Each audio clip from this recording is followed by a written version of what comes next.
Hi നമസ്കാരം, പുതിയ വീഡിയോയിലേക്ക് സ്വാഗതം. എല്ലാവർക്കും സുഖമല്ലേ? ഇന്നത്തേത് നെല്ലിക്ക കൊണ്ടുള്ളൊരു തേനൂറും റെസിപ്പിയാണ്. കാണുമ്പോൾ തന്നെ നമ്മുടെ നാവിൽ വെള്ളമൂറും. ഇങ്ങനെയൊന്നും ഉണ്ടാക്കി വെച്ചാൽ നമുക്ക് ഇടയ്ക്കിടയ്ക്ക് ഓരോന്നെടുത്ത് കഴിക്കാം.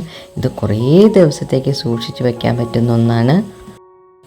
എങ്ങനെയാണ് ഉണ്ടാക്കുന്നത് നോക്കാം. അതിന് മുമ്പായി സബ്സ്ക്രൈബ് ചെയ്യാതെ കാണുന്നവരുണ്ടെങ്കിൽ ഒന്ന് സബ്സ്ക്രൈബ് ചെയ്ത് സപ്പോർട്ട് ചെയ്യാം. ലൈക്ക് ചെയ്യാനും കമൻറ്റ് ചെയ്യാനും മറക്കരുത് കേട്ടോ. ഇതിലേക്കായിരിക്കും നമുക്ക് വേണ്ടത്, നമ്മൾ ആദ്യം നെല്ലിക്ക എടുക്കുക. ആ നെല്ലിക്ക നമുക്കൊന്ന് ആവി കയറ്റി വേവിച്ചെടുക്കണം. നെല്ലിക്കയൊക്കെ കഴിക്കാത്ത കുട്ടികൾക്ക് കഴിക്കാൻ പറ്റുന്ന നല്ലൊരു ടേസ്റ്റിയും ഹെൽത്തിയുമായിട്ടുള്ള റെസിപ്പിയാണ്. അതുകൊണ്ട് തന്നെ വീഡിയോ സ്കിപ്പ് ചെയ്യാതെ കാണണം. നമ്മൾ ഇഡ്ഡലി കുക്കറിൽ വെച്ചിട്ടാണ് ആവി കയറ്റിയെടുക്കുന്നത്.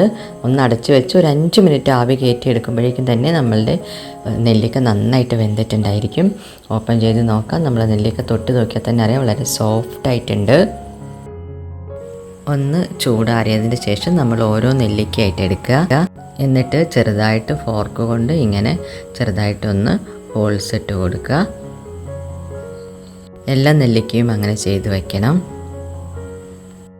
പിന്നീട് നമ്മൾക്കിതിലേക്ക് ശർക്കരപ്പാനി തയ്യാറാക്കണം.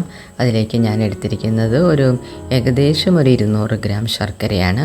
ഞാൻ എടുത്തിരിക്കുന്നത് കുറച്ച് നെല്ലിക്കയാണ്, അതിനിപ്പോൾ 200 ഗ്രാം ശർക്കര മതി.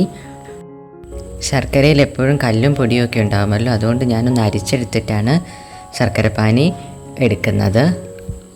നമ്മൾ ഉണ്ടാക്കാൻ ഉപയോഗിക്കുന്ന പാത്രത്തിലേക്ക് ശർക്കരപ്പാനി ഒഴിച്ചു കൊടുക്കുന്നു.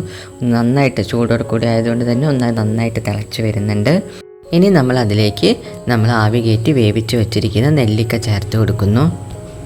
ഇത് നമുക്ക് വളരെ എളുപ്പത്തിൽ ഉണ്ടാക്കുകയും ചെയ്യാം. കുറേ കാലം നമുക്കിത് സൂക്ഷിച്ച് വെക്കാനും പറ്റും. ഒന്ന് നന്നായിട്ട് ഇളക്കി ചേർക്കുക. നമ്മൾ നെല്ലിക്കയിൽ ഹോൾസൊക്കെ ഇട്ട് കൊടുത്തിരിക്കുന്നത് നമ്മൾ ശർക്കരപ്പാനി നെല്ലിക്കയുടെ ഉള്ളിലേക്ക് കയറി നല്ല സ്വീറ്റ് ആവാൻ വേണ്ടിയിട്ടാണ്.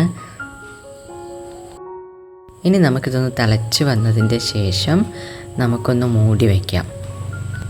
ഏകദേശം ഒരു 10 മിനിറ്റ് നമുക്ക് മൂടി വെച്ചിട്ട് ഒന്ന് വേവിച്ചെടുക്കാം.